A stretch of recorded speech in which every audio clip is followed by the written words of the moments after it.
നമ്മളപ്പോൾ കോപ്പറേഷനിലെ 1, 2, 3, 4 മൊഡ്യൂൾസ് നമ്മൾ കംപ്ലീറ്റ് ആയി. ഇനി നമ്മൾ നെക്സ്റ്റ് നോക്കാൻ പോകുന്നത് 5th മൊഡ്യൂളാണ്. ഒരു ചെറിയ മൊഡ്യൂളാണ്. അതിൽ നമ്മുടെ പാക്സും KCB, KCC, അതുപോലെ തന്നെ പ്രിൻസിപ്പൽ സ്റ്റേറ്റ് പാർട്ട്ണർഷിപ്പ് ഫണ്ടും നാസ്കോബും കൊബിയാണ് വരുന്നത്. ചെറിയൊരു മൊഡ്യൂളാണ്, നമുക്കത് നോക്കാം. അപ്പോൾ 5th മൊഡ്യൂളിൽ നമുക്ക് ആദ്യം പാക്സ് നോക്കാം. പ്രൈമറി അഗ്രികൾച്ചറൽ ക്രെഡിറ്റ് സൊസൈറ്റിയാണ് പാക്സ്. പാക്സിന്റെ ഡെഫിനീഷൻ വരുന്നത് സെക്ഷൻ 2OAA പാക്സിനെ കുറിച്ചിട്ട് പറഞ്ഞിരിക്കുന്നത്. 2OAA പാക്സിനെ കുറിച്ചിട്ട് പറഞ്ഞിരിക്കുന്നത്. പാക്സിൽ ഏതൊക്കെ സൊസൈറ്റീസ് ഇൻക്ലൂഡഡ് ആണ്? പാക്സിൽ ഏതൊക്കെയാണ്? സർവീസ് കോപ്പറേറ്റീവ് സൊസൈറ്റി, അതുപോലെ തന്നെ service cooperative bank, farmers service cooperative bank, അതുപോലെ തന്നെ റൂറൽ ബാങ്ക്. ഇതൊക്കെ ഉൾക്കൊള്ളുന്നതാണ് പാക്സ്. ഓക്കെ, പാക്സിൽ എന്തൊക്കെ പെടും? Service cooperative society, service cooperative bank, farmers service cooperative bank, rural bank.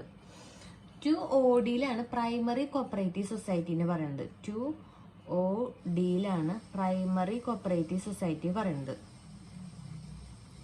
Okay, ഇതിന്റെ ജൂറിസ്ഡിക്ഷൻ എന്ന് പറയുന്നത് ഒരു റവന്യൂ ഡിസ്ട്രിക്റ്റ് മുഴുവനായോ അല്ലെങ്കിൽ സ്പെസിഫൈഡ് ഏരിയ ആണോ ഇതിന്റെ പാക്സിന്റെ ജൂറിസ്ഡിക്ഷൻ ഏരിയ പറയുന്നത്. അതുപോലെ തന്നെ ഇതിലെ മെമ്പർഷിപ്പ് ഇൻഡിവിജ്വൽസിനും അതർ കോപ്പറേറ്റീവ് സൊസൈറ്റീസിനുമാണ് ഇതിൽ മെമ്പർഷിപ്പ് ഉണ്ടാവുക. ഓക്കെ, നമ്മുടെ ഇന്ത്യയിലെ പാക്സ് ഏത് മോഡലിലാണ് സ്റ്റാർട്ട് ചെയ്തതെന്ന് ചോദിച്ചാൽ റൈഫിസൺ മോഡലിലാണ് നമ്മുടെ ഇന്ത്യയിൽ പാക്സ് സ്റ്റാർട്ട് ചെയ്തത്. പാക്സിലെ ഷോർട്ട് ടേം ലോണിനെ പറയുന്ന പേര് എന്താണെന്ന് ചോദിച്ചാൽ പ്രൊഡക്ഷൻ ലോൺ. എന്താണ്? പ്രൊഡക്ഷൻ ക്രെഡിറ്റ് എന്നാണ് ഷോർട്ട് ടേം ലോൺസ്. പാക്സിലെ ഷോർട്ട് ടേം ലോൺസിന് അറിയപ്പെടുന്നത് പ്രൊഡക്ഷൻ ക്രെഡിറ്റ് എന്നാണ്. ഈ ക്രോപ്പ് ലോൺ സിസ്റ്റം പാക്സിൽ നമ്മൾ മുന്നേ പഠിച്ചിട്ടുണ്ടായിരുന്നു. ക്രോപ്പ് ലോൺ സിസ്റ്റം ആരുടെ റെക്കമെൻഡേഷൻ ആണ്? All India rural credit survey കമ്മിറ്റിയുടെ റെക്കമെൻഡേഷൻ ആണ് ക്രോപ്പ് ലോൺ സിസ്റ്റം. അത് എവിടെയാണ് നടപ്പിലാക്കുന്നത്? അത് പാക്സിലാണ് നടപ്പിലാക്കുന്നത്. അത് ആരുടെ റെക്കമെൻഡേഷൻ ആണെന്ന് ചോദിച്ചാൽ ഗോർവാല കമ്മിറ്റി. നമ്മൾ ഓർത്ത് വയ്ക്കണം, പാക്സില് ക്രോപ്പ് ലോൺ സിസ്റ്റം കൊണ്ടുവന്നത് all India rural credit survey കമ്മിറ്റിയുടെ അല്ലെങ്കിൽ ഗോർവാല കമ്മിറ്റിയുടെ റെക്കമെൻഡേഷൻ ആണ്. ഓക്കെ, പിന്നെ പാക്സിൽ ഫോളോ ചെയ്യുന്ന സിസ്റ്റം ഏതാന്ന് ചോദിച്ചാൽ ഡബിൾ ലോക്ക് സിസ്റ്റമാണ് പാക്സിൽ ഫോളോ ചെയ്യുന്ന സിസ്റ്റം. ഡബിൾ ലോക്ക് സിസ്റ്റം എന്തിനു വേണ്ടിയിട്ടാ? ക്യാഷും വാല്യുബിൾസും ഒക്കെ കസ്റ്റഡിക്ക് വേണ്ടിയിട്ട് പാക്സ് ഫോളോ ചെയ്യുന്ന സിസ്റ്റമാണ് ഡബിൾ ലോക്ക് സിസ്റ്റം. നേരത്തെ പറഞ്ഞത് ക്രോപ്പ് ലോൺ സിസ്റ്റം അതുപോലെ തന്നെ ഡബിൾ ലോക്ക് സിസ്റ്റം. ഇതൊക്കെ ഏതുമായിട്ട് ബന്ധപ്പെട്ട് ഇരിക്കുന്നതെന്ന് ചോദിച്ചാൽ പാക്സുമായിട്ട് ബന്ധപ്പെട്ടിരിക്കുന്നതാണ്. പാക്സ് ഏത് സിസ്റ്റമാണ് ഫോളോ ചെയ്യുന്നത്? ഡബിൾ ലോക്ക് സിസ്റ്റമാണ്. അതുപോലെ തന്നെ ആരൊക്കെയാണ് ഇതിന്റെ കസ്റ്റോഡിയൻ ഈ ഡബിൾ ലോക്ക് സിസ്റ്റം എന്ന് വെച്ചാൽ ലോക്കറിന്റെ കീസ് സെക്രട്ടറിയുടെയും അതുപോലെ തന്നെ കാഷ്യറുടെയും കയ്യിലായിരിക്കും. ലോക്കർ കീസ് ആരൊക്കെയായിരിക്കും? സെക്രട്ടറി അതുപോലെ തന്നെ കാഷ്യറിന്റെ കയ്യിലായിരിക്കും ലോക്കർ കീസ്. അതിനെയാണ് ഈ ഡബിൾ ലോക്ക് സിസ്റ്റം എന്ന് പറയുന്നത്. ഡബിൾ ആൾക്കാരുടെ കയ്യിൽ കീസ് ഉള്ളത്, അങ്ങനെ ആലോചിച്ചാൽ മതി. അതിനെയാണ് ഡബിൾ ലോക്ക് സിസ്റ്റം എന്ന് പറയുന്നത്. ആരൊക്കെയാണ് തെറ്റിപ്പോയത്? സെക്രട്ടറിയും കാഷ്യറും. ഓക്കെ, പിന്നെ പാക്സില് അവരുടെ ഓവർഡ്യൂ റെഡ്യൂസ് ചെയ്യാനായിട്ട് ഉപയോഗിക്കുന്ന ഒരു സിസ്റ്റമാണ് linking of credit with marketing. Linking of credit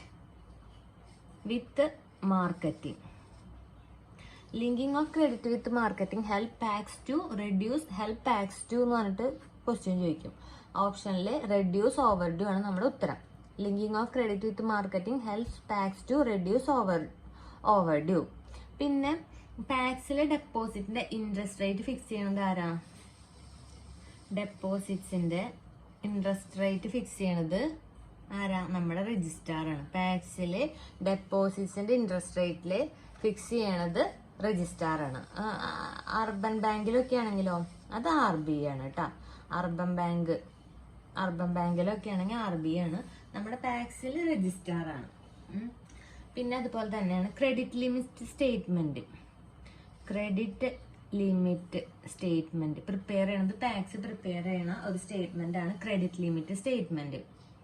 okay, ഇപ്പൊ നമ്മൾ ഏതൊക്കെ പഠിച്ചു? പ്രൊഡക്ഷൻ ക്രെഡിറ്റ് എന്ന് പറയുന്നു, അതുപോലെ തന്നെ ഡബിൾ ലോക്ക് സിസ്റ്റം പാക്സിൽ ഫോളോ ചെയ്യുന്നതാണ്, അതുപോലെ തന്നെ ക്രോപ്പ് ലോൺ സിസ്റ്റം പാക്സിൽ ഫോളോ ചെയ്യുന്നതാണ്, linking of credit marketing helps reduce over in PACS, അതുപോലെ തന്നെ സ്റ്റേറ്റ്മെന്റ് ഏതാ പ്രിപ്പയർ ചെയ്യണ? Credit limit statement.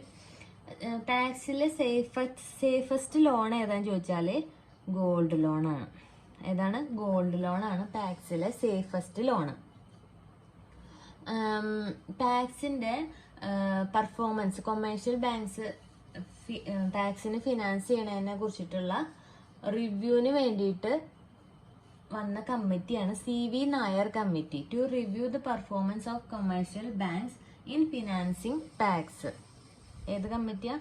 CV Nair committee. Okay, CV Nair committee എന്താ? To review performance of commercial banks in financing PACS. അതുമായി ബന്ധപ്പെട്ട് വന്നിട്ടുള്ള കമ്മിറ്റിയാണ് CV നായർ കമ്മിറ്റി. ഓക്കെ, പിന്നെ നമുക്ക് പാക്സിന്റെ ഭാഗത്ത് പഠിക്കേണ്ടതുള്ളത് പാക്സിന്റെ സ്ട്രക്ചറിനെ കുറിച്ചിട്ട് പഠിക്കാൻ വന്ന കമ്മിറ്റിയാണ് Malcolm Darling. Study team of structure of PACS. പാക്സിന്റെ structure study team Malcolm Darling. Okay, അപ്പൊ നമ്മൾ CV നായർ കമ്മിറ്റി പഠിച്ചു. Review performance of commercial banks in financing PACS CV Nair committee, അതുപോലെ തന്നെ study team of structure of PACS Malcolm Darling. Malcolm ഡാർലിംഗിനെ അറിയപ്പെടുന്നത് committee on cooperative education and training എന്നാണ് Malcolm ഡാർലിംഗിനെ അറിയപ്പെടുന്നത് കേട്ടോ. Committee of cooperative education and training. Okay, government of India ആണ് Malcolm ഡാർലിംഗിനെ appoint ചെയ്തത്. അവർ പറഞ്ഞിട്ടുള്ളതാണ് 1 village 1 society. 1 village 1 society Malcolm ഡാർലിംഗിന്റെയാണ്. Okay, പാക്സിന്റെ സ്ട്രക്ചറിനെ കുറിച്ച് പഠിക്കാനായിട്ട് വന്ന കമ്മിറ്റിയാണ് മാൽക്കം ഡാർലിംഗ്. മാൽക്കം ഡാർലിംഗ് അറിയപ്പെടുന്നത് committee on cooperative education and training 1935 government of India appoint ചെയ്തു. അവർ പറഞ്ഞിട്ടുള്ളതാണ് 1 village 1 society. പാക്സ് 2OAL ആണ്. അതിൽ service cooperative society, service cooperative bank, farmer service cooperative bank, rural bank ഉൾപ്പെടും. Double lock system, crop loan system, linking of credit with marketing, പിന്നെ credit limit statement. ഏറ്റവും നല്ല safest ആയിട്ടുള്ളത് gold loan ആണ്. CV Nair committee, Malcolm Darling committee. Okay, പിന്നെ membership A class ഉണ്ട്, B class ഉണ്ട്, C class ഉണ്ട്.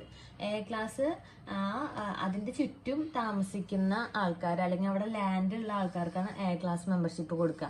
B ക്ലാസ് മെമ്പർഷിപ്പ് ഗവൺമെന്റ് അല്ലെങ്കിൽ അതർ സൊസൈറ്റി അവർക്കൊക്കെയാണ് B ക്ലാസ്. C ക്ലാസ് എന്ന് പറയുന്നത് നോമിനൽ അസോസിയേറ്റ് മെമ്പേഴ്സ് ആണ് C ക്ലാസ്. ഓക്കെ, പിന്നെ പാക്സിൽ മെയിൻറ്റെയിൻ ചെയ്യേണ്ടതാണ് അഗ്രികൾച്ചറൽ ക്രെഡിറ്റ് സ്റ്റെബിലൈസേഷൻ ഫണ്ട്, അതുപോലെ തന്നെ ലാൻഡ് രജിസ്റ്റർ. ഇതൊക്കെ ആരാണ് മെയിൻറ്റെയിൻ ചെയ്യുന്നത് വെച്ചാൽ പാക്സ് ആണ് മെയിൻറ്റെയിൻ ചെയ്യുന്നത്. ഓക്കെ, ഇപ്പൊ ഇത്രയും കാര്യങ്ങളാണ് നമുക്ക് പാക്സിനെ കുറിച്ചിട്ട് മെയിൻ ആയിട്ട് അറിഞ്ഞിരിക്കേണ്ടത്. FSS എന്താ? Farmers service society. അതിനെ കുറിച്ചിട്ടൊന്ന് നോക്കാം. FSS എന്ന് വെച്ചാല് ഫാമേഴ്സ് സർവീസ് സൊസൈറ്റിയാണ്. അത് ആരുടെ റെക്കമെൻഡേഷനാണ്? മുന്നേ അടുപ്പിച്ച് 2-3 PY വന്നിട്ടുള്ളതാണ്. National commission on agriculture recommend ചെയ്തതാണ് FSS. 1971 national commission on agriculture recommend ചെയ്തതാണ് എന്ത്? FSS. അതൊരു പ്രൈമറി ലെവൽ സൊസൈറ്റിയാണ് FSS. ഓക്കെ, TA പായ് കമ്മിറ്റിയും FSSുമായിട്ട് ബന്ധപ്പെട്ട ഒരു കമ്മിറ്റിയാണ് TA പായ് കമ്മിറ്റി. ഓക്കെ, FSSന്റെ ചീഫ് എക്സിക്യൂട്ടീവ് ആരാ? MD. അത് ഇപ്പോഴും ചോദിക്കാനുള്ള ഒരു ക്വസ്റ്റ്യൻ ആയിരുന്നു. MD ആണ് സെക്രട്ടറി എന്നറിയപ്പെടുന്നത്. ഫാമേഴ്സ് സർവീസ് സൊസൈറ്റിയുടെ സെക്രട്ടറി MD ആണ്.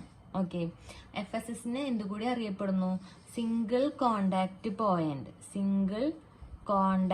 പോയിന്റ് എന്നറിയപ്പെടുന്നത് ഫാമേഴ്സ് സർവീസ് സൊസൈറ്റിയാണ്. Single contact point. അത് അവിടെ ലോക്കൽ ബോഡീസും മെമ്പേഴ്സായിട്ട് അഡ്മിറ്റ് ചെയ്യും. പിന്നെ ലയബിലിറ്റി അവരുടെ പെയ്ഡ് അപ്പ് ഷെയർ ക്യാപിറ്റലിനെ ലിമിറ്റ് ചെയ്തിട്ടായിരിക്കും ലയബിലിറ്റി. അവിടുത്തെ മെമ്പേഴ്സ് അഗ്രികൾച്ചറിസ്റ്റ് ഉണ്ടാവും, ആർട്ടിസൻസ് ഉണ്ടായിരിക്കും, പിന്നെ അങ്ങനത്തെ ആൾക്കാരാണ് അതിൽ മെമ്പേഴ്സ് ഉണ്ടാവുക. മാക്സിമം പോപ്പുലേഷൻ എന്ന് പറഞ്ഞാൽ 20,000 ആൾക്കാരായിരിക്കും. ഓക്കെ, അതിലെ ഭൂരിഭാഗം മെമ്പർഷിപ്പും വീക്കർ സെക്ഷനിലായിരിക്കും. അഗ്രികൾച്ചറിസ്റ്റ് അങ്ങനെ വീക്കായിട്ടുള്ള സെക്ഷൻസിന് കൂടുതൽ മെമ്പർഷിപ്പ് കൊടുത്തിട്ടില്ല. 2/3 മെജോറിറ്റിയും വീക്കർ സെക്ഷൻസ് ആയിരിക്കും ഇതിൽ FSSൽ. ഓക്കെ, FPO എന്താണ്? FPO ചിലപ്പോൾ ഫുൾ ഫോം ചോദിക്കും. ഫാമേഴ്സ് പ്രൊഡ്യൂസേഴ്സ് ഓർഗനൈസേഷൻ ആണ് കേട്ടോ. Farmers producers organisation. അത് രജിസ്റ്റർ ചെയ്തിരിക്കുന്നത് പാർട്ട്ണർഷിപ്പ് ആക്ടിന്റെ കീഴിലാണ്. ഓക്കെ, അപ്പം നമ്മൾ പാക്സും FSSും നോക്കി. FSS നാഷണൽ കമ്മീഷൻ ഓൺ അഗ്രികൾച്ചറിന്റെ റെക്കമെൻഡേഷൻ ആണ്. 1971 പ്രൈമറി ലെവൽ സൊസൈറ്റിയാണ്. TA പായ് കമ്മിറ്റി FSSുമായിട്ട് ബന്ധപ്പെട്ടുള്ള ഒരു കമ്മിറ്റിയാണ്. അതിന്റെ ചീഫ് എക്സിക്യൂട്ടീവ് എന്ന് പറഞ്ഞാൽ MD ആണ്. സിംഗിൾ കോണ്ടാക്ട് പോയിന്റ് എന്നും FSSന് അറിയപ്പെടുന്നു. പിന്നെന്താ, മാക്സിമം പോപ്പുലേഷൻ 20,000 ആണ്. കൂടുതലും അതിൽ മെമ്പർഷിപ്പ് വീക്കർ സെക്ഷൻസിനായിരിക്കും. ഓക്കെ, ഇതാണ് പാക്സിലും നമുക്ക് പാക്സിലായിക്കോട്ടെ FSSൽ നമുക്ക് മെയിനായിട്ട് നോക്കേണ്ടത്. നെക്സ്റ്റ് നമുക്ക് ഇമ്പോർട്ടൻ്റ് ആയിട്ട് ഉള്ള ടോപ്പിക്കാണ് Kerala state cooperative bank. Kerala state cooperative bank. അപ്പോൾ ഇതിൻ്റെ ഈ ഭാഗത്ത് നമുക്കൊരു ഹിസ്റ്ററിയും കൂടി നോക്കണം. കേരള സ്റ്റേറ്റ് കോപ്പറേറ്റീവ് ബാങ്കിൻ്റെ ഹിസ്റ്ററിയും കൂടി നമുക്ക് കൺഫ്യൂഷൻ വരുന്നൊരു ഏരിയയാണ്. ഓക്കെ, ശ്രദ്ധിച്ചോ, 1915 അത് രജിസ്റ്റർ ചെയ്തു. 1914 ശ്രീമൂല തിരുനാൾ Ramavarma Travancore cooperative societies regulation act കൊണ്ടുവന്നു. 1914 മൂലം തിരുനാൾ രാമവർമ്മ ആരാണ് Travancore cooperative societies regulation act കൊണ്ടുവന്നത്? മൂലം തിരുനാൾ രാമവർമ്മ. ഏത് വർഷം? 1914 എന്ത് കൊണ്ടുവന്നു? The Travancore cooperative societies regulation act കൊണ്ടുവന്നു. 1914 Moolam Thirunal Ramavarma Travancore cooperative societies regulation act കൊണ്ടുവന്നു. ഓക്കെ, അത് സെറ്റല്ലേ? 1914 ഈ ആക്ട് വന്നത്. അത് കഴിഞ്ഞിട്ട് 1915 Trivandrum central cooperative bank register ചെയ്തു. എന്തായിരുന്നു പേര്? Trivandrum central cooperative bank. ഇത് ഒരു റിവേഴ്സ് രീതിയിലാണ് ചിന്തിക്കുക. നമ്മൾ ട്രിവാൻഡ്രം നമ്മൾ തിരുവനന്തപുരത്തിന് പറയുന്നുണ്ടല്ലോ. നമ്മൾ വിചാരിക്കും ആദ്യം പഴയകാലല്ലേ, അപ്പൊ ട്രാവങ്കൂറാവും വന്നിട്ടുണ്ടാവുക എന്ന്. അല്ല, 1943 1954 ഇതിന്റെ പേരെയാണ് ട്രാവങ്കൂർ ആക്കിയിരിക്കുന്നത്. പക്ഷെ 15 വരുമ്പോ അത് ട്രിവാൻഡ്രം ആയിരുന്നു. ഓക്കെ, അങ്ങനെ ഒന്ന് റിവേഴ്സ് ആണ് കേട്ടാ. അപ്പൊ 1900 അതൊന്ന് ചിന്തിച്ചോളൂ. നമ്മളിപ്പോ അപ്പൊ ആലോചിക്കുമ്പോ നമുക്ക് ഓപ്ഷനിൽ കാണുകയാണ് ട്രാവങ്കൂറും ഉണ്ട്, ട്രിവാൻഡ്രം ഉണ്ട്. ട്രിവാൻഡ്രം ന്യൂ നെയിം അല്ലേ, അത് നമുക്ക് ഇപ്പൊ വന്നിട്ടുള്ളതായിരിക്കും എന്ന് വന്നാൽ നമ്മൾ തെറ്റി. ഇത് റിവേഴ്സ് ആണ്. അവര് അത്രയും മോഡേൺ ആയിരുന്നു ചിന്തിച്ചാൽ മതി. അപ്പോൾ ട്രിവാൻഡ്രം ആദ്യം വന്നിട്ടുള്ള പേരാ ട്രിവാൻഡ്രം. ഓക്കെ, ട്രിവാൻഡ്രം 1915 ഞാൻ ഒരു മെമ്മറിക്ക് വേണ്ടി പറഞ്ഞിട്ട് നിങ്ങൾക്ക് കത്തൊന്നും അറിയില്ല, ഞാൻ അങ്ങനെ ഓർത്ത് വെച്ചേക്കണത്. 1915 Trivandrum central cooperative bank. Okay, 1915 Trivandrum central cooperative bank ആയിട്ട് രജിസ്റ്റർ ചെയ്തു. ദെൻ 1916 ജനുവരി 18 ഈ Trivandrum central cooperative bank function start ചെയ്തു. ഫംഗ്ഷനിങ് ഷെയർ ക്യാപിറ്റൽ എത്രയായിരുന്നു? 1 lakh വെച്ച് ഷെയർ ക്യാപിറ്റലായിട്ട് 1916 ജനുവരി 18 ഈ Trivandrum central cooperative bank function start ചെയ്തു. ഓക്കെ, അതുവരെ സെറ്റല്ലേ? 1914 Moolam Thirunal Rama Varma Trivandrum cooperative societies regulation act പാസ്സാക്കി. Then 15 Trivandrum central cooperative bank register ചെയ്തു. അത് ഫംഗ്ഷൻ ചെയ്തത് 1916 ജനുവരി 18. ഓക്കെ, അതുവരെ സെറ്റായില്ലേ? ഷെയർ ക്യാപിറ്റൽ 1 ലക്ഷം. പിന്നെ 1943 ട്രിവാൻഡ്രം സെൻട്രൽ കോപ്പറേറ്റീവ് ബാങ്ക് എന്തായിട്ട് കൺവേർട്ട് ആയി? ട്രാവങ്കൂർ സെൻട്രൽ കോപ്പറേറ്റീവ് ബാങ്കായി. എന്തായി? ട്രാവങ്കൂർ സെൻട്രൽ കോപ്പറേറ്റീവ് ബാങ്കായി. ദെൻ 1954 ട്രാവങ്കൂർ സെൻട്രൽ എന്നുള്ളത് കൊച്ചിൻ സ്റ്റേറ്റ് ആയി. 1943 ട്രാവങ്കൂർ സെൻട്രൽ കോപ്പറേറ്റീവ് ബാങ്ക്. 1954 എന്തായി? ട്രാവങ്കൂർ കൊച്ചിൻ സ്റ്റേറ്റ് ആയി. ദെൻ നമ്മുടെ 1956 നവംബറിന് കേരള സ്റ്റേറ്റ് കോപ്പറേറ്റീവ് ബാങ്കായിട്ട് വന്നു, അപ്പെക്സ് ബാങ്കായിട്ട് വന്നു. ഓക്കെ, ഇതുവരെ സെറ്റല്ലേ? 1914 രാമവർമ്മ ഇത് ആക്ട് കൊണ്ടുവന്നു. 15 ട്രിവാൻഡ്രം സെൻട്രൽ കോപ്പറേറ്റീവ് ബാങ്ക്. 16 അത് start functioning. 43 Travancore central cooperative ബാങ്കും. 11 വർഷം, 43, 53 54 ട്രാവങ്കൂർ കൊച്ചിൻ സ്റ്റേറ്റ്.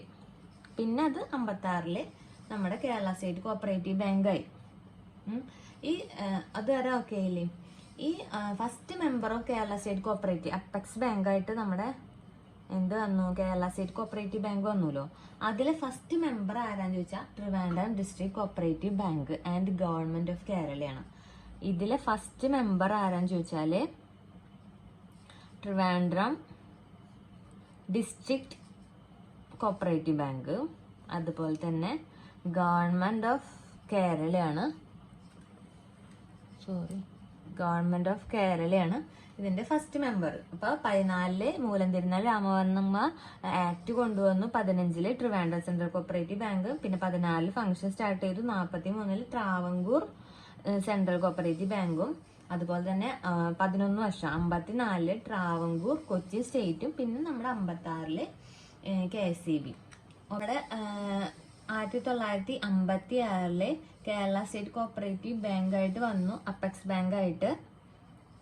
അങ്ങനെ ഫസ്റ്റ് മെമ്പർ ആരായിരുന്നു എന്ന് പറഞ്ഞ ട്രിവാൻഡ്രം ഡിസ്ട്രിക്ട് കോപ്പറേറ്റീവ് ബാങ്കും ഗവൺമെന്റ് ഓഫ് കേരളയായിരുന്നു കേരള സ്റ്റേറ്റ് കോപ്പറേറ്റീവ് ബാങ്കിലെ ഫസ്റ്റ് മെമ്പേഴ്സ്. പിന്നെ RBIയുടെ കൺട്രോളിൽ കോപ്പറേറ്റീവ് ബാങ്ക്സ് RBIയുടെ കൺട്രോളിൽ വന്നത് 1/3/1966 cooperative banks under the control of RBI. ഇത് RBI ലൈസൻസ് കൊടുത്തത് ബാങ്കിങ് ബിസിനസ് നടത്താനായിട്ട് കോപ്പറേറ്റീവ് ബാങ്ക്സിന് ലൈസൻസ് കൊടുത്തത് 1972 ലൈസൻസ് ഇഷ്യൂ ചെയ്തത്. ഓക്കെ, ബാങ്കിങ് ബിസിനസ് നടത്താനുള്ള ലൈസൻസ് ഇഷ്യൂ ചെയ്തത് 1972. ആ കോപ്പറേറ്റീവ് ബാങ്ക്സ് RBIയുടെ അണ്ടറിലായത് 1/3/1966 അങ്ങനെ നമ്മുടെ ബ്രാൻഡ് നെയിം ആയിട്ട് കേരള ബാങ്ക് വന്നു. എന്നാണ് കേരള ബാങ്ക് വന്നത്? 29/11/2019 നമ്മുടെ കേരള ബാങ്ക് വന്നു. നവംബർ 29, 2019 കേരള ബാങ്ക് വന്നു. ഫസ്റ്റ് പ്രസിഡന്റ് ആരായിരുന്നു? ഗോപി കോട്ടമുറിക്കൽ അതായിരുന്നു നമ്മുടെ first president of Kerala bank. President Gopi കോട്ടമുറിക്കലും. അതുപോലെ തന്നെ ഫസ്റ്റ് CEO ആരായിരുന്നു? PS രാജൻ. കേരള ബാങ്ക് വന്നത് 29/11/2019. ഫസ്റ്റ് പ്രസിഡന്റ് ഗോപി കോട്ടമുറിക്കലും ഫസ്റ്റ് CEO PS രാജനായിരുന്നു. കോപ്പറേറ്റീവ് സെക്ടറിലെ ഫസ്റ്റ് സ്റ്റേറ്റ് ഓൺഡ് ബാങ്ക് ആയിരുന്നു നമ്മുടെ Kerala bank. First state owned bank ആയിരുന്നു നമ്മുടെ Kerala bank. Headquarters Cobank tower, Thiruvananthapuram. അതുപോലെ തന്നെ കേരള ബാങ്കിന്റെ കോർപ്പറേറ്റ് ബിസിനസ് ഓഫീസ്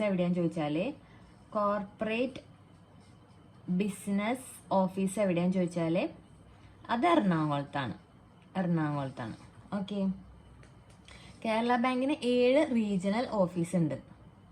പിന്നെ അതുമായി മെമ്പർ സെക്രട്ടറി എന്നറിയപ്പെടുന്നത് P. വേണുഗോപാൽ. മെമ്പർ സെക്രട്ടറി ആരാ? P. വേണുഗോപാലാണ്. Sriram committee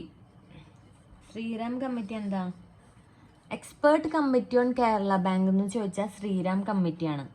expert committee on Kerala bank. എന്താണ്? Sriram committee. Okay. Task force committee on Kerala bank എന്ന് ചോദിച്ചാലോ? രവീന്ദ്രനാഥ് കമ്മിറ്റി. രവീന്ദ്രനാഥ് കമ്മിറ്റി എന്താ? Task force committee on Kerala bank Ravindranath കമ്മിറ്റിയും expert committee on Kerala bank Sriram കമ്മിറ്റിയും. ഓക്കെ. അപ്പം നമ്മൾ പഠിച്ചു 29/11/2019 കേരള ബാങ്ക് വന്നു. ഫസ്റ്റ് പ്രസിഡന്റ് ഗോപി കോട്ടമുറിക്കലും ഫസ്റ്റ് CEO PS രാജനുമാണ്. ഫസ്റ്റ് സ്റ്റേറ്റ് ഓൺഡ് ബാങ്കാണ് നമ്മുടെ കേരള ബാങ്ക്. ഹെഡ് ക്വാർട്ടേഴ്സ് വന്നിട്ട് തിരുവനന്തപുരത്താണ്.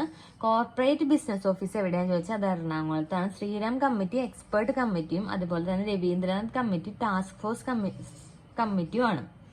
ഓക്കെ. പിന്നെ നമുക്ക് കുറച്ച് സെക്ഷൻ പഠിക്കേണ്ടത് 14A-യും 74H-ഉം അതുപോലെ തന്നെ ചാപ്റ്റർ 10C-യും. ഈ അമാൽഗമേഷൻ DCBന്ന് KCBയിലേക്ക് മാറുന്നതിനെ കുറിച്ചിട്ട് പറയുന്ന സെക്ഷനുകളും ചാപ്റ്ററും ആണ്. Section 14A transfer of assets and liabilities of DCB to KCB. അതുപോലെ തന്നെ 74H-ഉം ചാപ്റ്റർ ഏതാന്ന് ചോദിച്ചാൽ ചാപ്റ്റർ 10C-യിലും ആണ് ഇതിനെ കുറിച്ചിട്ട് പറയുന്നത്. പിന്നെ KCBയിലെ വേറൊരു പ്രത്യേകത നോ ഇൻഡിവിജ്വൽ മെമ്പർഷിപ്പ് ആണ്. RBIയിലൊന്നും ഇൻഡിവിജ്വൽ മെമ്പർഷിപ്പ് ഇല്ലല്ലോ, അതേപോലെ KCBയിൽ ഇൻഡിവിജ്വൽ മെമ്പർഷിപ്പ് ഇല്ല, നോ ഇൻഡിവിജ്വൽ മെമ്പർഷിപ്പ്. അതുപോലെ തന്നെ എഡ്യൂക്കേഷൻ ഫണ്ട്, മെമ്പർ റിലീഫ് ഫണ്ടൊക്കെ കളക്ട് ചെയ്യുന്നത് KCB ആണ്. പിന്നെ അതൊരു ക്ലിയറിംഗ് ഹൗസ് ആയിട്ടാണ് ആക്ട് ചെയ്യുന്നത്. എന്താണ്? Clearing house for all cooperative banks. എല്ലാ കോപ്പറേറ്റീവ് ബാങ്ക്സിന്റെ ഒരു ക്ലിയറിംഗ് ഹൗസ് ആയിട്ട് അത് ആക്ട് ചെയ്യുന്നു. Principal state partnership fund maintain ചെയ്യുന്നത് ആരാണ് principal state partnership fund maintain ചെയ്യുന്നത്? കേരള സ്റ്റേറ്റ് കോപ്പറേറ്റീവ് ബാങ്കാണ്. ഓക്കെ.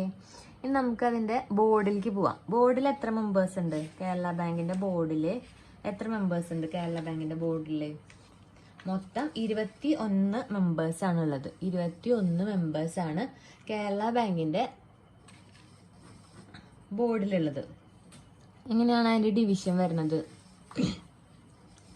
ജനറല് 10 പേര്, വുമൺ 3, SC/ST ഒരാള്, അർബൻ ബാങ്കിൽ നിന്ന് ഒരാള്, ഇൻഡിപെൻഡന്റ് പ്രൊഫഷണൽസ് 2 പേര്, എക്സ് ഒഫീഷ്യോ 4 പേര്. ഈ 4 പേര് ആരൊക്കെയാണ്? സെക്രട്ടറി ഓഫ് കോർപ്പറേഷൻ കോർപ്പറേഷൻ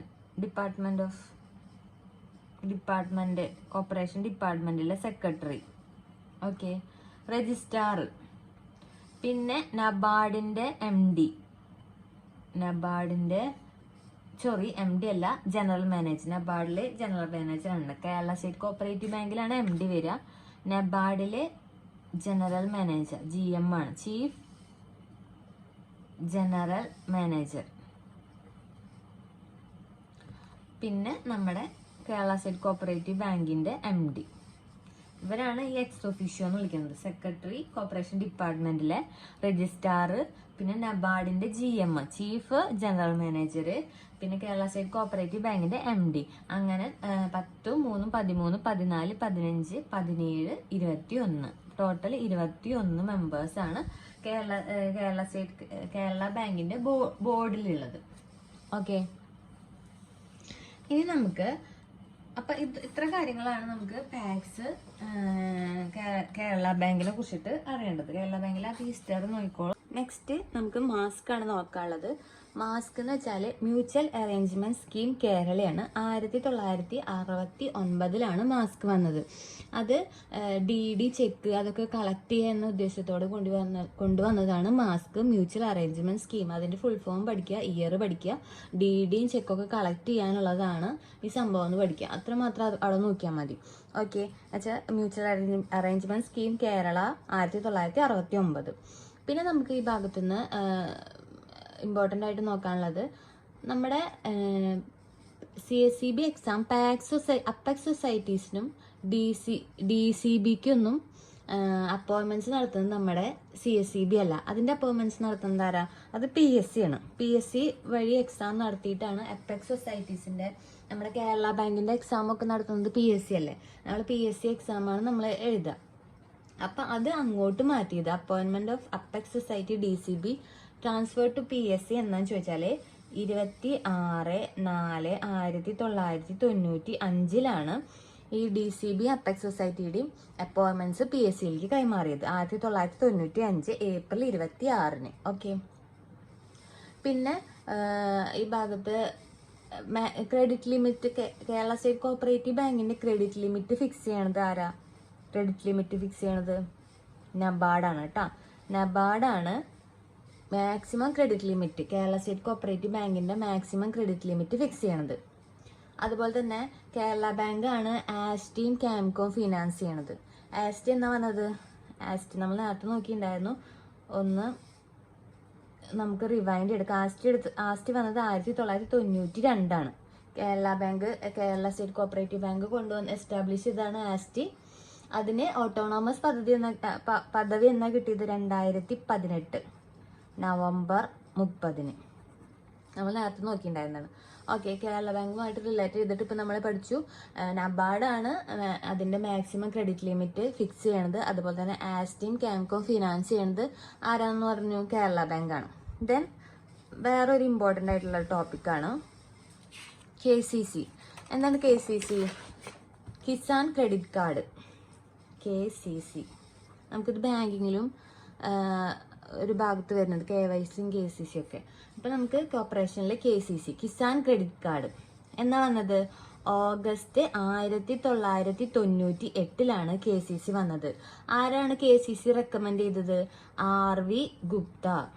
ആരാണ് റെക്കമെൻഡ് ചെയ്തത്? RV ഗുപ്ത കമ്മിറ്റിയാണ് KCC റെക്കമെൻഡ് ചെയ്തത്. ഓക്കെ, ഇതിന്റെ മോഡൽ സ്കീം പ്രിപ്പയർ ചെയ്തത് നബാർഡാണ്. ആരാണ് ഇതിന്റെ മോഡൽ സ്കീം പ്രിപ്പയർ ചെയ്തതെന്ന് ചോദിച്ചാൽ നബാർഡാണ്. ഓക്കെ, ഏത് കമ്മിറ്റിയുടെ റെക്കമെൻഡേഷൻ ആണ്? RV ഗുപ്ത കമ്മിറ്റിയുടെ. ഓഗസ്റ്റ് 1998 വന്നു. അതിന്റെ മോഡൽ സ്കീം പ്രിപ്പയർ ചെയ്തത് നബാർഡാണ്. ഓക്കെ, ഇതിന്റെ എക്സ്റ്റൻഷൻ നടന്നിട്ടുണ്ട് 2004 അതുപോലെ തന്നെ 2019 2004 2019 ഇതിന്റെ എക്സ്റ്റൻഷൻ നടന്നിട്ടുണ്ട്. 2004 ഇൻക്ലൂഡ് ചെയ്തത് എന്താണെന്ന് വെച്ചാൽ investment credit for allied and non farm activities. അതിൽ എന്താണ് ഇൻക്ലൂഡ് ചെയ്തത് 2004 എക്സ്റ്റൻഷനിലൂടെ? Allied and non farm activities ആണ് 2004 എക്സ്റ്റൻഷനിൽ അവർ ഇൻക്ലൂഡ് ആയത്. ഈ KCCക്ക് 1998 വന്ന KCCക്ക് 2 എക്സ്റ്റൻഷൻ നടന്നിട്ടുണ്ട്, 2004 2019. 2004 allied and non farm activities include ആയി. 2019 അലൈഡ് ആക്ടിവിറ്റീസ് ഏതൊക്കെ? Allied activities like animal husbandry അതുപോലെ തന്നെ ഫിഷറീസ്. ഇതാണ് ആഡ് ചെയ്തത്. എനിമൽ ഹസ്ബൻഡറി ഫിഷറീസും 2 എക്സ്റ്റൻഷൻ നടന്നിട്ടുണ്ട് 2004 2019. 1998 ഓഗസ്റ്റിനാണ് വന്നത്. RV ഗുപ്ത കമ്മിറ്റിയാണ് റെക്കമെൻഡ് ചെയ്തത്. അതിന്റെ മോഡൽ സ്കീം പ്രിപ്പയർ ചെയ്തത് നബാർഡാണ് എന്നത് നോക്കി നമ്മൾ. ഇതൊക്കെ ഈ മെയിൻ പോയിന്റ്സ് നമ്മൾ റിപ്പീറ്റ് ചെയ്തിട്ട് നമ്മൾ മനസ്സിനെ ഉറപ്പിക്കുക. അതാണ് ഇപ്പോൾ നമുക്ക് എക്സാമിന് കൺഫ്യൂഷൻ വരാണ്ടിരിക്കാനുള്ള ആകെയുള്ള ഒരു സൊല്യൂഷൻ. ഓക്കെ, പിന്നെ KCCയിലെ മാക്സിമം ഏജ് ലിമിറ്റ് 75 വയസ്സാണ് കേട്ടോ. ഇപ്പോൾ KCC എന്താ പറയുക, KCC ബോറോവർ 60 വയസ്സിന് മുകളിലുള്ള ഒരാളാണെങ്കിൽ എന്ത് മാൻഡേറ്ററി ആണ്? 60 വയസ്സിന് താഴെയുള്ള ഒരാള് മാൻഡേറ്ററി ആണ്. അയാളുടെ ലീഗൽ ഹെയർ ആയിട്ട് ഇമ്മീഡിയറ്റ് ഫാമിലി അല്ലെങ്കിൽ ലീഗൽ ഹെയർ ആയിട്ട് 60 വയസ്സ് കഴിഞ്ഞിട്ടുള്ള ഒരാളാണ് ഇതിന്റെ KCC ബോറോവർ എങ്കിൽ 60 വയസ്സിന് താഴെയുള്ള ആള് മാൻഡേറ്ററി ആണ് ആൾക്ക് ലീഗൽ ഹെയർ ആയിട്ട്. ഓക്കെ, ഈ പോയിന്റ് ഒന്ന് നോക്കി വെക്കാം. നമുക്ക് ചിലപ്പോൾ ഒബ്ജക്റ്റീവ് അല്ലാണ്ട് ഓപ്ഷൻസ് തന്നിട്ട് A B അങ്ങനെ സെലക്ട് ചെയ്യാൻ വല്ല ക്വസ്റ്റ്യൻ വന്നാൽ അത് ചോദിക്കാൻ ചാൻസ് ഉള്ള ഒരു ക്വസ്റ്റ്യൻ ആണ്. ഓക്കെ, പിന്നെ നമുക്ക് KCCയിൽ നോക്കേണ്ട ഒരു ഭാഗമാണ് flexi KCC for marginal farmers. Flexi KCC for marginal farmers. Okay, 1 hectare land holding up to 1 hectare tenant farmers, share croppers, ഇവർക്കൊക്കെയാണ് ഇത് അപ്ലൈ ആയിട്ടുള്ളത്. Up to 1 hectare. Credit limit എത്രയാ? ഫ്ലെക്സി KCCയുടെ ഇതിൽ നോക്കേണ്ടത് ക്രെഡിറ്റ് ലിമിറ്റ്. കുറച്ച് കാര്യങ്ങളുണ്ട്, അതിന് ക്രെഡിറ്റ് ലിമിറ്റ് നമ്മൾ എന്തായാലും മസ്റ്റ് ആയിട്ട് കാണാണ്ട് പഠിച്ചു വെക്കുക. ഇപ്പൊ ഫ്ലെക്സി KCCയുടെ ആദ്യം നോക്കാം. 10,000 തൊട്ടിട്ട് 10,000 to 50,000 പെർ ബോറോവർ. ഇതാണ് ഇതിന്റെ ക്രെഡിറ്റ് ലിമിറ്റ്. ഏതിന്റെ? ഫ്ലെക്സി KCCയുടെ. വാലിഡിറ്റി 5 ഇയർ തന്നെയാണ്. ഓക്കെ, KCC ലിമിറ്റ് 2005 എന്ന് നോക്കിയാലോ. KCC ലിമിറ്റ് 2025, 2005 അല്ല 2025. Interest subvention limit. Interest subvention limit എത്രയാ? 5 ലക്ഷം, 5 lakh. ഇമ്പോർട്ടൻ്റ് ആയിട്ടുള്ള പോയിന്റുകളാണ്, ശ്രദ്ധിച്ചോളൂ. ഇൻട്രസ്റ്റ് സബ്വെൻഷൻ ലിമിറ്റ് 5 ലക്ഷം. കൊളാറ്ററൽ ഫ്രീ ലോൺ ലിമിറ്റ് എത്രയാ? കൊളാറ്ററൽ ഫ്രീ ലോൺ ലിമിറ്റ് 2 ലക്ഷം. ഇൻട്രസ്റ്റ് സബ്വെൻഷൻ ലിമിറ്റ് 5 ലക്ഷം, കൊളാറ്ററൽ ഫ്രീ ലോൺ ലിമിറ്റ് 2 ലക്ഷം. Flexi KCC നമ്മൾ നേരത്തെ നോക്കിയപ്പോ ഫ്ലെക്സി KCC എത്രയാ? 10,000 തൊട്ടിട്ട് 50,000 വരെയാണ് credit limit per borrower. Okay, 3 ലക്ഷം വരെ പ്രോസസ്സിംഗ് ഫീ, ഇൻസ്പെക്ഷൻ ഫീ ഒക്കെ ഫ്രീ ആണ്. ഏതുവരെ? 3 lakh വരെ പ്രോസസ്സിംഗ് ഫീസ്, അതുപോലെ ഇൻസ്പെക്ഷൻ ഫീസ് ഒക്കെ free. Personal accident insurance. Personal accident insurance credit limit 50,000 രൂപ. Personal accident insurance 50,000. ഓക്കെ, എല്ലാ ഇൻസെന്റീവ്സിനും ഇൻട്രസ്റ്റ് റേറ്റ് എഫക്റ്റീവ് ആയിട്ടുള്ളത് 4%. 4%. ഓക്കെ, ഇപ്പൊ നമ്മൾ ഏതൊക്കെ നോക്കി? ഇൻട്രസ്റ്റ് സബ്വെൻഷൻ ലിമിറ്റ് 5 ലക്ഷമാണ്, കൊളാറ്ററൽ ഫ്രീ ലോൺ ലിമിറ്റ് 2 ലക്ഷമാണ്, ഫ്ലെക്സി KCC 10,000 മുതൽ 50,000 വരെ പെർ ബോറോവർക്ക് ക്രെഡിറ്റ് ലിമിറ്റ്, 3 ലക്ഷം വരെ പ്രോസസിംഗ് ഫീസോ അതുപോലെ തന്നെ ഇൻസ്പെക്ഷൻ ഫീസോ ഒന്നും ഇല്ല. പേഴ്സണൽ ആക്സിഡന്റൽ ഇൻഷുറൻസിന് 50,000 രൂപയാണ്. 4% ഒരു ഇൻട്രസ്റ്റ് റേറ്റ്. ഓക്കെ, പിന്നെ നമ്മുടെ ഒരു PYQ ആണ്. PMFBY എന്താണ്? പ്രധാനമന്ത്രി ഫസൽ ബീമ യോജന. പ്രധാനമന്ത്രി ഫസൽ ബീമ യോജന ഒരു ക്രോപ്പ് ഇൻഷുറൻസ് ആണ്. ക്രോപ്പ് ഇൻഷുറൻസ് ആണ് Pradhan Mantri Fasal Bima Yojana, PMFBY. Okay, Pradhan Mantri Fasal Bima Yojana. Then Kisan Rin portal. എന്താണ് കിസാൻ റിൻ പോർട്ടൽ? 2023 വന്നതാണ് കേട്ടോ. KRP to digitalize interest subventions and prompt repayment incentive claims. പെട്ടെന്ന് തന്നെ അതിന്റെ റീപേയ്മെന്റിന്റെ ഒക്കെ സുതാര്യമാക്കാൻ വേണ്ടിയിട്ട് കൊണ്ടുവന്നതാണ് കിസാൻ റിൻ പോർട്ടൽ 2023. ഓക്കെ, പിന്നെ KCCയിൽ നമുക്ക് മെയിൻ ആയിട്ട് ചോദിക്കാനുള്ളത്, KCCയിൽ ആധാർ മാൻഡേറ്ററി ആണോ എന്ന് ചോദിക്കാറുണ്ട്. ആധാർ KCCക്ക് മാൻഡേറ്ററി ആണോ? അല്ല, നോട്ട് മാൻഡേറ്ററി ആണ്. ഓക്കെ, വേറെ കുറേ ഡോക്യുമെന്റ്സ് നമുക്ക് പറയുന്നുണ്ട്. അതൊക്കെ ബാക്കിയുള്ളതൊക്കെ ഏത് വേണമെങ്കിൽ നമുക്ക് യൂസ് ചെയ്യാം. ആധാർ അതിൽ മാൻഡേറ്ററി അല്ല. Okay, 2012 revision by KCC. Revision KCCക്ക് നടന്നിട്ടുണ്ട്. അതാരാ? By TM Bhasin recommendation.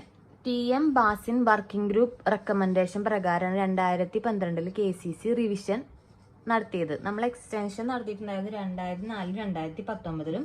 Revision ചോദിച്ച 2012 TM Bhasin working group recommendation ആണ്. ഇതാണ് നമുക്ക് KCCയുടെ ഭാഗത്തുനിന്ന് ഇമ്പോർട്ടൻ്റ് ആയിട്ട് നോക്കി പോകേണ്ട ഭാഗങ്ങൾ. ഓക്കെ, ഇപ്പം നമ്മൾ KCC പറഞ്ഞു, കേസ് കാർഡ്, ടാക്സ്, മാസ്ക് പറഞ്ഞു. ഓക്കെ, ഇപ്പൊ KCC വന്നിരുന്ന August 1998 RV Gupta committee. Maximum വയസ്സ് 75 ആണ്. സ്കീം റെക്കമെൻഡ് ചെയ്തത് നബാർഡാണ്. RV ഗുപ്ത കമ്മിറ്റിയുടെ റെക്കമെൻഡേഷൻ 2004, 2019 എക്സ്റ്റൻഷൻ വന്നിട്ടുണ്ട്.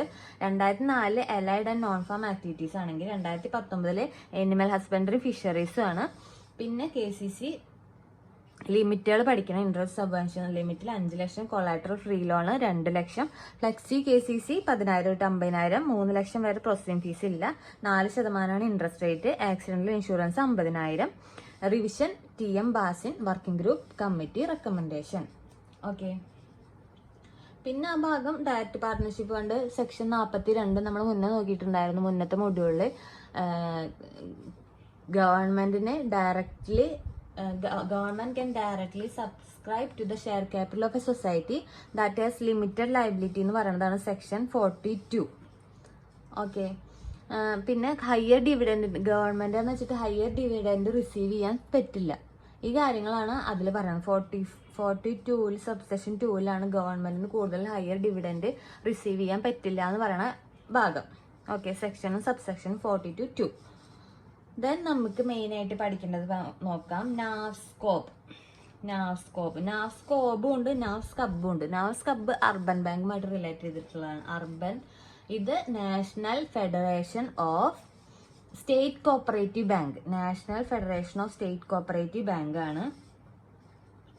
National federation of state cooperative bank ആണ് നാവ്സ്കോബ്.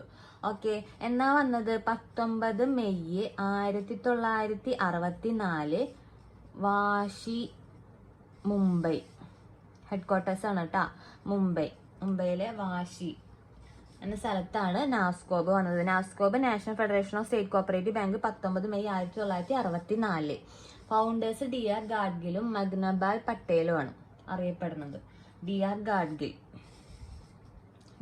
ഗാഡ്ഗിൽ. ഓക്കെ, നാവ്സ്കോബിനെ കോർഡിനേറ്റ് ചെയ്യുന്നത് central state government, RBI, NABARD and other institutions ആണ്. പിന്നെ അത് മൾട്ടി സ്റ്റേറ്റ് കോപ്പറേറ്റീവ് സൊസൈറ്റീസ് കീഴിലാണ് രജിസ്റ്റർ ചെയ്തിരിക്കുന്നത്. Multi state cooperative societies act പ്രകാരമാണ് നാവ്സ്കോബ് രജിസ്റ്റർ ചെയ്തിരിക്കുന്നത്. നാവ്സ്കോബിന്റെ കീഴിൽ വരുന്നതാണ് എയ്മാസ്. അതിന് ഫുൾ ഫോം പഠിച്ചു വെച്ചോളൂ. All India mutual arrangement scheme. All India mutual arrangement scheme AIMAS. AIMAS launch ചെയ്തത് 1965. നാവ്സ്കോബ് വന്നത് 1964. എയ്മാസ് അവർ ലോഞ്ച് ചെയ്തത് 1965. ഇന്റർ ബാങ്ക് ക്ലിയറിംഗ് ഫെസിലിറ്റേറ്റ് ചെയ്യാൻ വേണ്ടിയിട്ട് കോപ്പറേറ്റീവ് ബാങ്ക്സുകൾ തമ്മിലുള്ള ഇന്റർ ബാങ്ക് ഫെസിലിറ്റീസ് ഉണ്ടല്ലോ, അത് ക്ലിയർ ചെയ്യാൻ വേണ്ടിയിട്ട് കൊണ്ടുവന്നതാണ് AIMAS, all India mutual arrangement scheme. Clearing inter bank facilities to facilitate inter bank clearing among cooperative banks എന്ന് പഠിച്ചു വെച്ചാൽ മതി. ഈ DD മറ്റു ട്രാൻസ്ഫർ അങ്ങനത്തെ കാര്യങ്ങളൊക്കെ അല്ലേ, മറ്റേതിൽ മാസ്ക് ഒക്കെ പോലെ. ഓക്കെ, അത് കൊണ്ടുവന്നതാണ് നാവ്സ്കോബ് കൊണ്ടുവന്നതാണ് 1965. നാവ്സ്കോബ് വന്നത് 19 മെയ് 1964. ഓക്കെ, പിന്നെ നാവ്സ്കോബിലെ മെമ്പേഴ്സ് എന്ന് വെച്ചാൽ അപ്പെക്സ് സ്റ്റേറ്റ് കോപ്പറേറ്റീവ് ബാങ്ക്സ്. എല്ലാ സ്റ്റേറ്റിൽ നിന്നുള്ള യൂണിയൻ ടെറിട്ടറീസ് എന്നുള്ള അപ്പെക്സ് സ്റ്റേറ്റ് കോപ്പറേറ്റീവ് ബാങ്ക്സ് ആണ്. അപ്പെക്സ് സ്റ്റേറ്റ് കോപ്പറേറ്റീവ് ബാങ്ക്സ് ആണ് എവിടെ നാവ്സ്കോബിലെ മെമ്പേഴ്സ്. അതിപ്പോൾ എല്ലാ സ്റ്റേറ്റിൽ നിന്നും എല്ലാ യൂണിയൻ ടെറിട്ടറീസിനും ഇന്ത്യയിലെ. ഓക്കെ, പിന്നെ NAFSCOB institute best performance award. നാവ്സ്കോബിന്റെ ബെസ്റ്റ് പെർഫോമൻസ് അവാർഡ് കോപ്പറേറ്റീവ് ബാങ്ക്സിലെ എക്സലൻസ് റെക്കഗ്നൈസ് ചെയ്യാൻ വേണ്ടിയിട്ട് കൊടുക്കുന്നതാണ് ബെസ്റ്റ് പെർഫോമൻസ് അവാർഡ്സ്. ഓക്കെ, എത്ര സ്റ്റേറ്റ് കോപ്പറേറ്റീവ് ബാങ്ക്സ് ഉണ്ടെന്ന് ചോദിച്ചാൽ 34 സ്റ്റേറ്റ് കോപ്പറേറ്റീവ് ബാങ്ക്സ് ഉണ്ട് നാവ്സ്കോബിന്റെ. 34 നാവ്സ്കോബിലത്തെ 34 സ്റ്റേറ്റ് കോപ്പറേറ്റീവ് ബാങ്ക്സ് നാവ്സ്കോബിലെ മെമ്പേഴ്സ് ആണ്. എത്രയാണ്? 34 സ്റ്റേറ്റ് കോപ്പറേറ്റീവ് ബാങ്ക്സ് നാവ്സ്കോബിലെ മെമ്പേഴ്സ് ആണ്. ഓക്കെ, നാവ്സ്കോബിലെ അസോസിയേറ്റ് മെമ്പേഴ്സ് ആരാന്നെടുത്ത് ചോദിക്കുകയാണെങ്കിൽ നാവ്സ്കോബിലെ അസോസിയേറ്റ് മെമ്പേഴ്സ് യൂഷ്വലി ആരാന്ന് ചോദിച്ചാൽ DCCBS. എന്താണ് DCCBS? District central cooperative banks. ഇവരാണ് നാവ്സ്കോബിന്റെ അസോസിയേറ്റ് മെമ്പേഴ്സ്. DCCBS എന്ന് വെച്ചാൽ എന്തിട്ടാന്ന് വിചാരിക്കേണ്ട, ഡിസ്ട്രിക്ട് സെൻട്രൽ കോപ്പറേറ്റീവ് ബാങ്ക്സ് ആണ് എന്ത് DCCBS. ഓക്കെ, അത് ഡയമണ്ട് ജൂബിലി 2024 അത് ഡയമണ്ട് ജൂബിലി ആഘോഷിച്ചു. ഡയമണ്ട് ജൂബിലി എന്താ 16th ബർത്ത്ഡേക്കാണ് ഡയമണ്ട് ജൂബിലി എന്ന് പറയാം. 2024 60ാമത്തെ ഡയമണ്ട് ജൂബിലി സെലിബ്രേറ്റ് ചെയ്തു. നാസ്കോബിന്റെ പബ്ലിക്കേഷൻ ഏതാന്ന് നോക്കിയാലോ. നാസ്കോബ്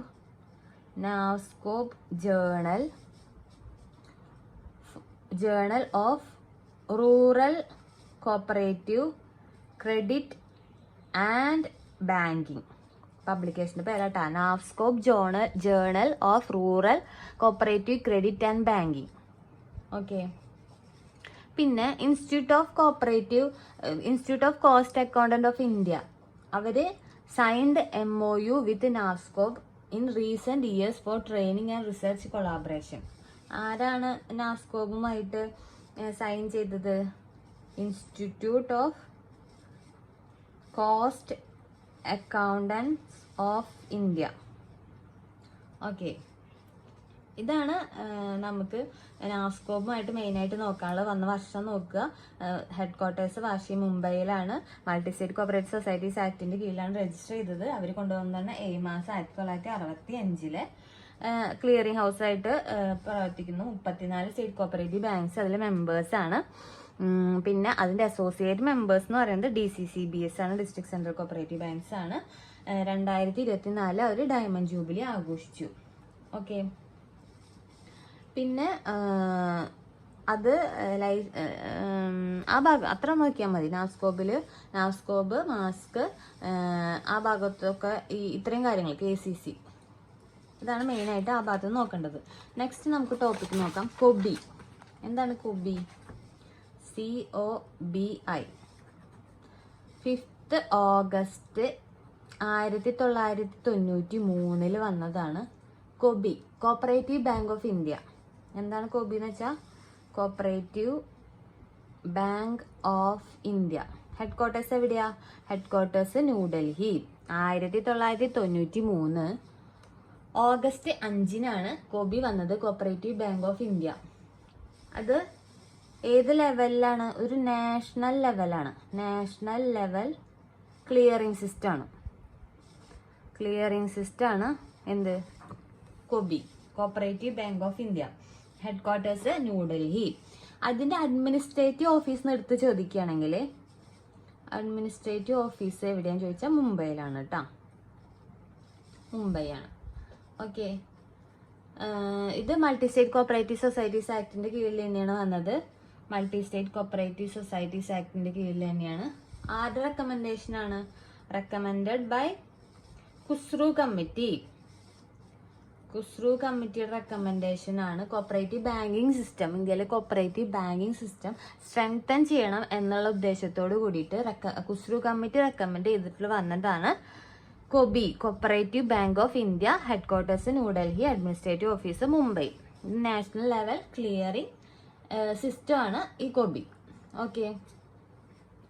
ഇത് ഒരു നാഷണൽ അപ്പെക്സ് കോപ്പറേറ്റീവ് ബാങ്ക് ആയിട്ട് വർക്ക് ചെയ്യുന്നു. ആർക്കൊക്കെ? സ്റ്റേറ്റ് കോപ്പറേറ്റീവ് ബാങ്ക്സിനും അർബൻ കോപ്പറേറ്റീവ് ബാങ്ക്സിനും ലാൻഡ് ഡെവലപ്മെന്റ് ബാങ്ക്സിനും ഒക്കെ ഇതെന്താണ്? നാഷണൽ അപ്പെക്സ് കോപ്പറേറ്റീവ് ബാങ്ക് ആയിട്ടാണ് cooperative bank of India work ചെയ്യണത്. ഒരു ബാലൻസിങ് സെന്റർ പോലെ, act as A balancing centre. നമ്മൾ RBI ഒക്കെ പറയില്ലേ, അതേപോലെ ഒരു ബാലൻസിങ് സെന്റർ ആയിട്ടാണ് ഇത് ആക്ട് ചെയ്യണത്. ഓക്കെ. പിന്നെ multi state cooperative societies act 2002 കീഴിൽ വന്നത് July 2025 second module of multi state cooperative societies ആക്ടിന്റെ സെക്കൻഡ് മൊഡ്യൂളിൽ വന്നത് 2025 ജൂലൈയിലാണ് ഇൻക്ലൂഡ് ആയത്. Multi state cooperative societies act 2002 second ഷെഡ്യൂളിൽ ഇൻക്ലൂഡ് ആയത് ജൂലൈ 2025-നാണ്. അങ്ങനെയൊക്കെയാണല്ലോ ഇപ്പോൾ ക്വസ്റ്റ്യൻ ചോദിക്കണം നമുക്ക്. അപ്പം നമ്മൾ അങ്ങനെ ചില കാര്യങ്ങൾ ഉള്ളിൽ നിന്ന് നോക്കണം. Okay. Second schedule of multi state cooperative societies act 2002 July 2025 include ആയി. ഓക്കെ. പിന്നെ 20 ഓതറൈസ്ഡ് ക്യാപിറ്റൽ നോക്കാം. ഇതിന്റെ ഓതറൈസ്ഡ് ക്യാപിറ്റൽ എന്ന് വെച്ചാൽ 100 കോടിയാണ്. ആയിരുന്നു. ഓക്കെ. ഇത് വരുമ്പോൾ 100 കോടി ആയിട്ടാണ് ഒറിജിനൽ ഓതറൈസ്ഡ് ക്യാപിറ്റൽ. ഇതിന്റെ ഒറിജിനൽ ഓതറൈസ്ഡ് ക്യാപിറ്റൽ 100 കോടിയാണ്. പിന്നെ 2025 ഇത് റിവൈസ് ചെയ്തു. എന്നിട്ട് ഇപ്പോൾ അതിന്റെ ക്യാപിറ്റല് 1000 കോടി. ഓക്കെ, 1000 CR ആയി. ബോർഡിൽ പറയുന്ന പോലെ 21 മെമ്പേഴ്സ് തന്നെയാണുള്ളത്. ഈ കോപ്പറേറ്റീവ് ബാങ്ക് ഓഫ് ഇന്ത്യനെ റെഗുലേറ്റ് ചെയ്യുന്നത് എന്തായാലും RBI ആയിരിക്കുമല്ലോ. RBI ആണ് കൊബിനെ റെഗുലേറ്റ് ചെയ്യണത്. ഓക്കെ, കൊബി പാർട്ട്നേർഡ് വിത്ത് നാപ്കോൺസുമായിട്ട് പാർട്ട്ണർഷിപ്പിൽ ബിസിനസ് പ്ലാനിന് വേണ്ടിയിട്ട് പാർട്ട്ണർഷിപ്പിൽ ഏർപ്പെട്ടിട്ടുണ്ട് കൊബി. പിന്നെ ഇതിന്റെ റെഗുലേറ്ററി അതോറിറ്റി, കൊബിയുടെ റെഗുലേറ്ററി അതോറിറ്റി ആരാന്ന് ചോദിച്ചാൽ സെൻട്രൽ രജിസ്ട്രാർ ആണ്. അതുകൊണ്ട് തന്നെ ഇതിന് ഡുവൽ റെഗുലേഷൻ ഉണ്ട് എന്ന് പറയാം. കൊബിക്ക് ഡുവൽ റെഗുലേഷൻ ഉണ്ട്. നമ്മൾ നേരത്തെ പറഞ്ഞു ആരാണ് കൊബിനെ റെഗുലേറ്റ് ചെയ്യണത്? RBI ആണ്. അതേപോലെ തന്നെ അതിന്റെ കോപ്പറേറ്റീവ് സൊസൈറ്റിയുടെ കാര്യത്തിൽ അതിന്റെ റെഗുലേറ്ററി അതോറിറ്റി ആരാണ്? സെൻട്രൽ രജിസ്ട്രാർ ആണ്. നാഷണൽ ലെവലുള്ള ഒരു ക്ലിയറിംഗ് സിസ്റ്റം ആണല്ലോ അത്. അപ്പൊ അതിന്റെ regulating authority for cooperative banks central രജിസ്ട്രാറും റെഗുലേറ്റഡ് ചെയ്യണത് RBI ആണ്. അപ്പോൾ എന്തുണ്ട്? ഒരു ഡ്യുവൽ റെഗുലേഷൻ ഉണ്ട്. ആരൊക്കെയാണ്? RBI and central registrar. Okay, അപ്പോൾ ഇത്രയും ടോപ്പിക്കുകളാണ് നമുക്ക് 5th മൊഡ്യൂളിൽ നോക്കാനുള്ളത്.